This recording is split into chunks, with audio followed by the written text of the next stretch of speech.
Selamat siang guys. Perkenalkan, saya Marcella dari kampus Universitas Siber Asia.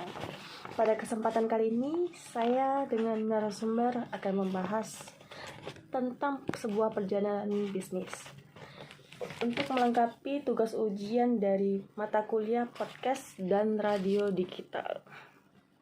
Oke, dengan Bapak siapa saya berbicara? Halo teman-teman, halo Mbak Sela. Ya, salam kenal sebelumnya, saya dengan Rizky, Mbak. Kalau nggak salah saya sempat diminta Mbak Sela buat bantu sharing-sharing info ya, berkaitan sama tugas mata kuliah. Kalau boleh tahu info apa Mbak yang bisa saya bantu share? Oke, Mas Rizky. Mari kita mulai ya, Mas. Apa sih titik awal Mas Rizky memutuskan untuk terjun ke dunia bisnis, dan usaha apa yang dijalankan waktu itu, dan apakah masih berjalan untuk saat ini? Selain dari dorongan keluarga yang emang mayoritas pengusaha, selain itu juga awal mula saya masuk ke dunia bisnis ini karena kan saya jalanin bisnis ini dari saya kuliah. Jadi ya biasanya anak-anak kuliah ya normal lah pada umumnya pingin punya usaha sampingan buat nambah-nambah uang jajan. Nah, usaha pertama yang coba saya jalani pada saat itu jualan minyak goreng kemasan bermerek. Kenapa saya pilih itu? Karena di tahun 2013-an itu sempat ada UMKM yang lagi naik daun, mungkin Mbak Sela atau teman-teman juga pernah tahu, namanya itu pistok meler. Jadi pada saat booming-boomingnya saya sempat beli jadi customer dari pistok meler, dan itu rutin tuh buat cemilan saya. Pas saya tanya kebutuhannya gimana, terus habis itu konsumsi bahan bakunya berapa, di situ saya akhirnya ngelihat peluang. Nah, kenapa saya mutusin minyak goreng? Karena selain saya bisa garap project dari si UMKM ini, saya juga bisa jual kemanapun karena minyak goreng ini salah satu bahan kebutuhan pokok lah. Nah, selain itu juga ada faktor lain nih. Faktor lainnya apa? Jadi pada saat itu saya punya teman-teman emang yang mereka ini spesialis kerja di retail. Jadi buat saya pada saat itu buat nyari harga minyak goreng kemasan bermerek dengan harga 20.000 ke bawah dengan ukuran 2 liter itu sangat mudah.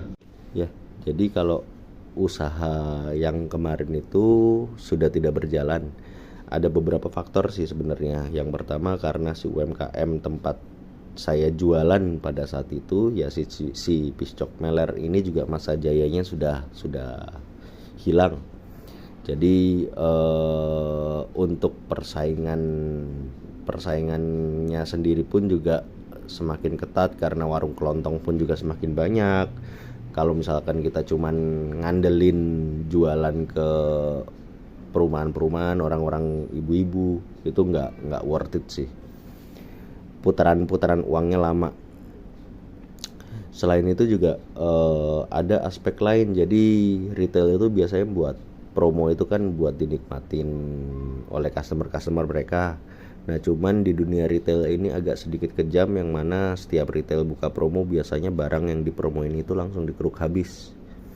Nah, seiring berjalannya waktu mungkin banyak laporan juga, banyak komplain juga, akhirnya retail ini memperketat transaksi si trader ini gitu. Tujuannya sih sebenarnya baik, mungkin biar semua orang bisa merasakan.